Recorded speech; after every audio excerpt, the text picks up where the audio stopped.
Maya Collins stood on the rain-soaked sidewalk, her phone clutched in one hand and her 4-year-old daughter, Lily's hand, in the other. The Uber app showed a black SUV arriving in 1 minute, and Maya had never been more grateful for technology. Her second-hand sedan had finally died that morning, giving up completely in the parking lot of Lily's daycare, and Maya had no money for repairs until her next paycheck, which meant riding to her first day at her new job via Uber, a luxury she normally couldn't afford. But desperate times called for desperate measures.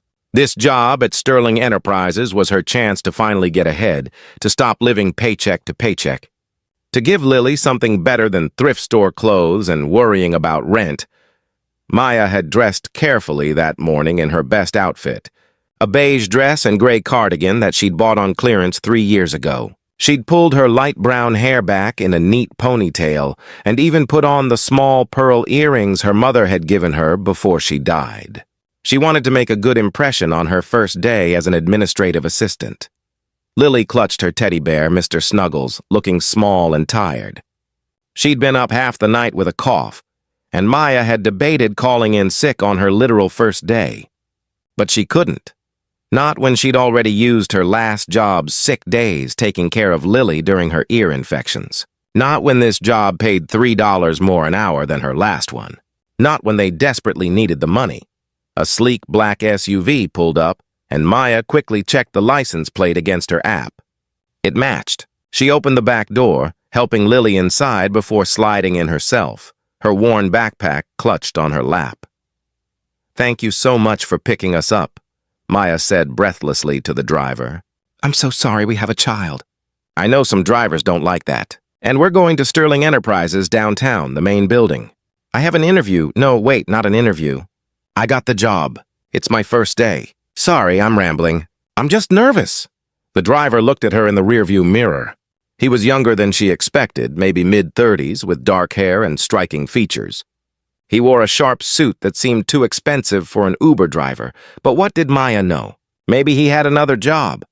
"Sterling Enterprises," he repeated, his voice smooth and cultured. "That's quite a company. What position are you starting?" "Administrative assistant in the executive suite. It's probably not glamorous to someone like you who drives successful people around all day, but for me, it's everything. The pay is better than my last job, there's health insurance, and they have childcare assistance. That alone is going to change our lives." The driver's eyes met hers in the mirror, and there was something in his expression Maya couldn't quite read. Amusement, maybe? Or concern. "I'm sure you'll do wonderfully," he said. Lily started coughing, that deep chest cough that had kept them both up. Maya pulled out a water bottle and helped her daughter drink, murmuring reassurances. "Sorry," Maya said to the driver. "She's been sick. I know I probably shouldn't be bringing her, but my regular sitter canceled last minute, and I couldn't afford to miss my first day. The HR person said there was a daycare in the building, so I'm hoping they'll take her even though I haven't registered yet. I'll pay extra if I have to." "You seem like a dedicated mother," the driver said. "I'm a desperate mother," Maya corrected with a tired laugh. "There's a difference. Dedicated sounds noble. Desperate is just doing whatever it takes, because you don't have a choice." I think they're often the same thing. They drove in comfortable silence for a while, the city waking up around them. Maya went over her mental checklist. She'd memorized the employee handbook they'd sent. She'd researched the company's history. She'd prepared questions to ask her supervisor. She needed this job to work out. She needed it so badly it physically hurt. "Can I ask you something?" The driver said. "Sure." "Why Sterling Enterprises?" "There are other companies that pay similar wages." Maya considered the question. "Honestly, it was the only place that called me back. I applied to 47 jobs over 3 months. 47. I got 2 interviews, and Sterling was the only offer. So it's not that I chose them. They chose me, and I'm grateful." "What did you do before?" "Receptionist at a dental office. The dentist retired and closed his practice. Before that, I worked retail. Before that, fast food while I was pregnant with Lily. I've never had what you'd call a career, just jobs. This feels different. Sterling has a reputation for promoting from within, for investing in employees. Maybe this could be the start of something real." "I hope it is," the driver said, and he sounded like he meant it. They arrived at Sterling Enterprises, a gleaming tower of glass and steel that made Maya's stomach flutter with nervousness. The driver pulled up to the main entrance. Maya pulled out her phone to rate the ride and add a tip. She could only afford $2, but it was something. As she confirmed the transaction, she noticed something odd. The app showed no driver assigned to her ride. The car was listed as Vehicle 217 with no name. "Wait," Maya said, looking up. "This is an Uber, right? The app is showing something weird." The driver turned to look at her directly for the first time, and Maya felt her breath catch. Up close, he was even more striking, with intelligent eyes that seemed to see right through her carefully constructed confidence. "No," he said gently. "This isn't an Uber. This is my car." Maya's face went hot. "Oh my God, I'm so sorry. I thought," the app said, "there was a black SUV. Your Uber canceled 2 minutes after you booked it. I saw you standing in the rain with your daughter looking stressed. I was heading to the same building, so I stopped. But you let me talk the entire way here. You let me tell you about my job, about my life, about being desperate. You let me think you were my driver. You seemed like you needed someone to talk to. And honestly, I was curious about who you were, who I am. I'm nobody. I'm just... Wait." Maya's blood ran cold as pieces clicked together. The expensive suit. The private car. The fact he was heading to Sterling Enterprises. "Who are you?" The man extended his hand. "Nathan Sterling. I'm the CEO of Sterling Enterprises. And if I'm not mistaken, you're starting today as my new executive assistant, not just any administrative assistant. HR made a mistake in your offer letter. They wrote the wrong position title." Maya thought she might be sick. She'd just spent 20 minutes telling the CEO of her new company that she was desperate, that she'd been rejected by 46 other places, that she couldn't afford childcare, that this job was her only option. She'd treated him like an Uber driver. She'd apologized for her daughter being in his car. "I'm going to be fired before I even start," she whispered. "Why would I fire you? Because I just humiliated myself completely.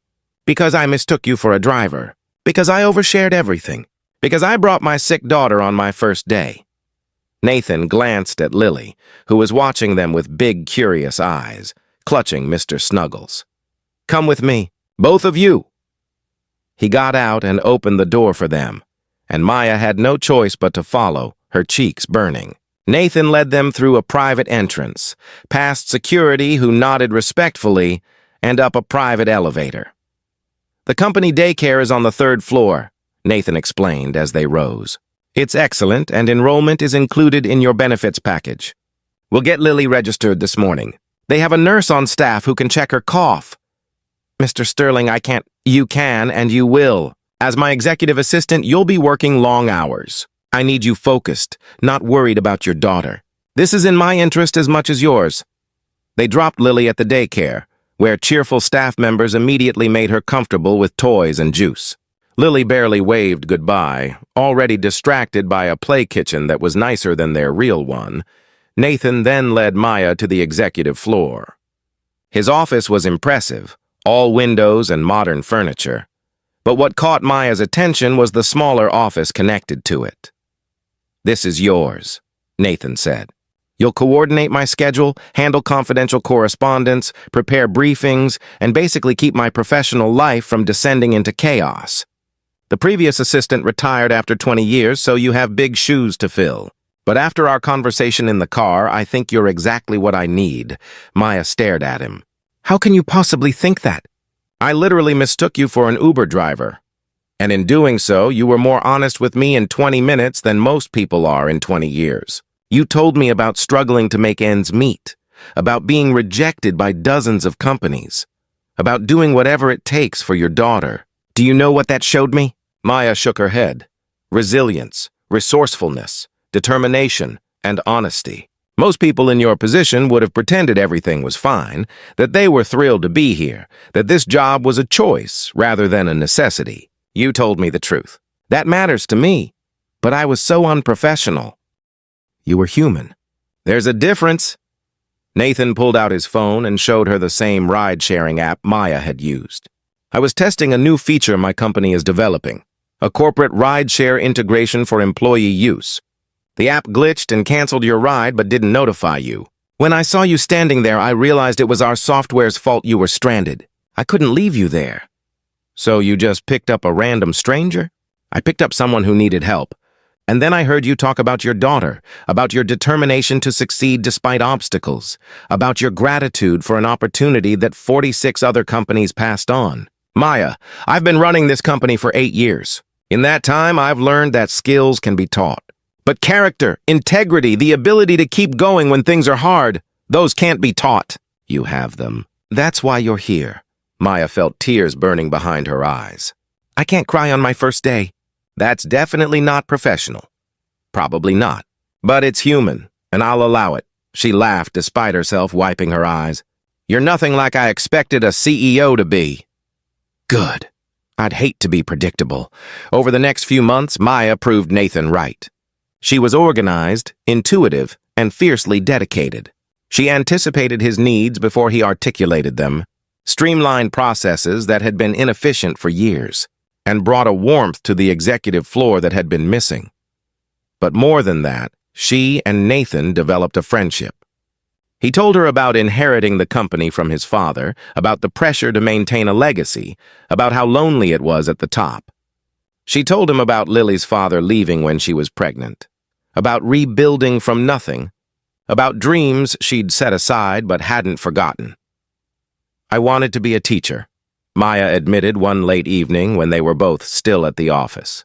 Before I got pregnant, I was in college studying education. When Lily's father left, I had to drop out. Couldn't afford tuition and a baby. Is that dream gone or just postponed? Postponed, I hope. Maybe when Lily's older. Maybe when I've saved enough. The next week, Nathan called Maya into his office. Sterling Enterprises has a continuing education program for employees. Full tuition coverage for approved programs. I'd like you to consider enrolling in online classes. You could finish your degree while working.